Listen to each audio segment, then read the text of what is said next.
Rewriting Cocaine's Origin Story by Jules Balsick. When most people hear cocaine, they picture today's illegal drug market or addiction, but the story of this substance starts somewhere very different.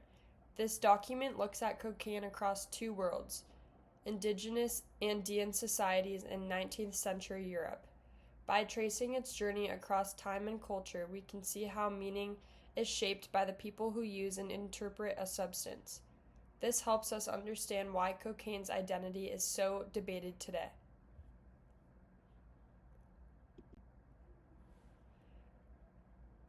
We begin in the Andes. Coca leaves were part of daily life for the indigenous people.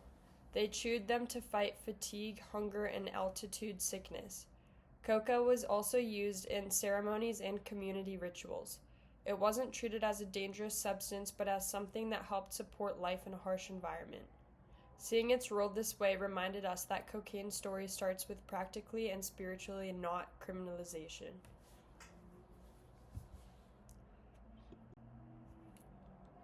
One of the clearest pieces of evidence is the chuspa, a woven coca bag from the Inca period, now in the British Museum. People carried coca everywhere the same way we take a water bottle today. Its presence in both elite and everyday life shows how universal the practice was in the Andes.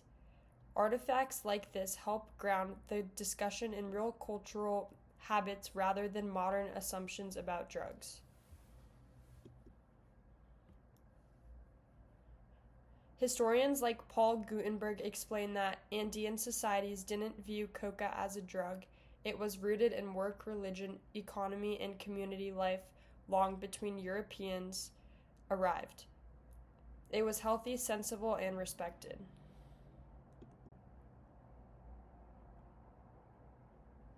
When the Spanish arrived, everything shifted. Coloners disliked indigenous religion, but noticed coca kept miners working longer in brutal conditions. So they tolerated coca not for cultural respect, but for productivity.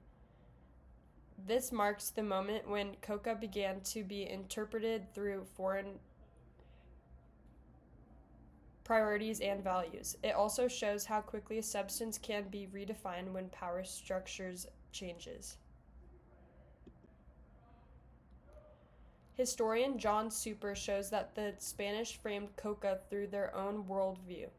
They allowed its use because it increased indigenous labor in silver mines. Under colonial rule, coca became tied to exploitation and economic control.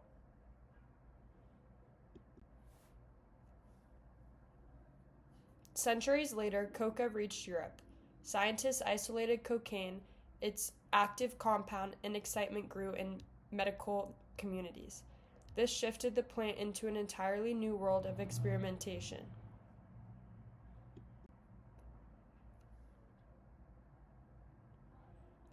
One of the most famous early writings came from Sigmund Freud in 1884.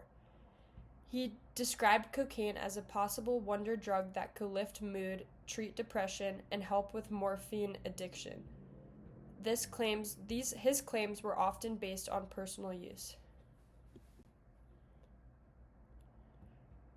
Freud's excitement was biased. He barely acknowledged risks or long-term harm. European doctors focused on innovation but ignored that Andean people used the plant safely for centuries in natural doses. Comparing these worlds shows how the same plant can carry totally different meanings. In the Andes, coca was spiritual, practical, and woven into community life. Under Spain, it became tied to labor exploitation. In Europe, it became a laboratory, chemical, and medical experiment. These shifts show that coca didn't change, its interpreters did.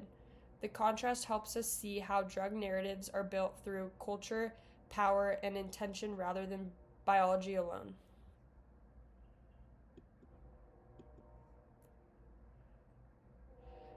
The plant stayed the same. What changed were the people, the systems, and the values around it.